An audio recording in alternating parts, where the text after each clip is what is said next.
Hi, it's Terri Gaines. I'm going to give you some assembly tips on creating this card using the Feel Like Frost Designer Series paper and some of our silver foil sheets. The Feel Like Frost Designer Series paper is 6x6 papers. You get 12 different designs, and one side is different photography, which is absolutely beautiful, and the other side is silver foil and white, absolutely beautiful for many different occasions, not just holiday cards. The card I'm going to make, I have actually stamped season greetings on it, and I also have created one that says thank you. This thank you is from the Free as a Bird stamp set in the annual catalog.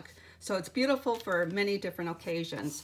To start out, we need a card base that's 5.5 by 8.5, scored at 4 1/4, so right in half for our card base.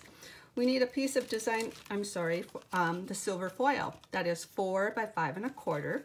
And I took one of the layering stitched rectangle dies, and this one is actually the 2 by 5/8 by 3 15/16.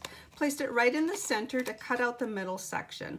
I'm going to save this for another project, and I'm going to use the frame for this project. Then what I did was I took this frame and placed it in the Subtles folder, which I absolutely love and use it for many, many projects. Run it through my die cutting machine, and it comes out like this, just absolutely beautiful with this textured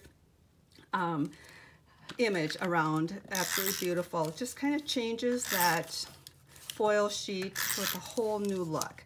I'm going to put adhesive on all sides. Place this on my card front. I'm going to watch opposite corners, and hopefully, if it's cut correctly, I can get equal spacing by watching these two corners and those two corners, and then letting the rest fall into place. Then what I need is a piece of cardstock. Actually, this one I have for a sample is cut bigger than my dimensions. My dimensions in my instructions say 2.5. I've cut this probably 3.5 by 4 1/4, and I have it a little bit longer, but that's what you really need. 2.5 by 3.5, or 4 1/4. 2.5 by 4 1/4. And then the designer series paper is 2.5 by 3. You place that paper on the cardstock, stamp your sentiment below the designer series paper, then cut it out with the rectangle stitch framelit by equal spacing on the sides. Kind of eyeball what you want for your spacing on the bottom. Cut this out. This one is actually 2 3/16 by 3.5 framelit. Cut that out, and you will get your image like this. Then what you can do is take ribbon. I'm taking the silver metallic edged ribbon and tie it around it into a knot. And then what I'm going to do is trim the edges,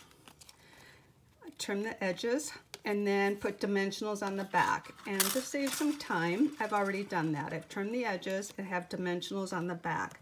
Take the backings off the dimensionals, and these are available through Stampin' Up. Actually, all the product I have shown you for this card is available through Stampin' Up.